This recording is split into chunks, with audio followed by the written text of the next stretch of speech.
Sir வணக்கம் sir. Fiat Linea 2011 model 2 ஓனர்னு சொல்லிட்டு காலைல வீடியோ போட்டிருப்போம். இந்த வண்டி சோல்ட் அவுட் ஆகிடுச்சு சார். காஞ்சிபுரம் கஸ்டமர் வாங்கிட்டாரு. என்ன சடன் டைப்பு டீசல் வண்டி, கோட்டை ஜெட் இன்ஜினு, மார்க்கெட்டில் ரொம்ப ரேர் தான். வண்டி பார்த்திங்கன்னா ஷோரூம் அவுட்லுக்கு. இந்த வண்டி வீடியோ போட்டு ஒரு 3 ஹவர்ஸ்லேயே வண்டி கன்ஃபார்ம் பண்ணிட்டாங்க.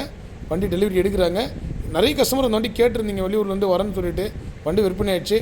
இதே மாதிரி நாளைக்கு பாருங்கள் 7 சீட்டர் வண்டி நிறைய கஸ்டமர் கேட்டிருக்கீங்க. போட எண்டோவர் இருக்குது, ஜெயிலோ இருக்குது சார். 2 வண்டி காலைல வீடியோ போடுறோம். நம்ம லொக்கேஷன் பார்த்தீங்கன்னா ராணிப்பேட்டை மாவட்டம் ஆற்காடு சார். நம்பர் கீழே கான்டாக்ட் நம்பர் கொடுக்குறோம். நன்றி, வணக்கம் சார்.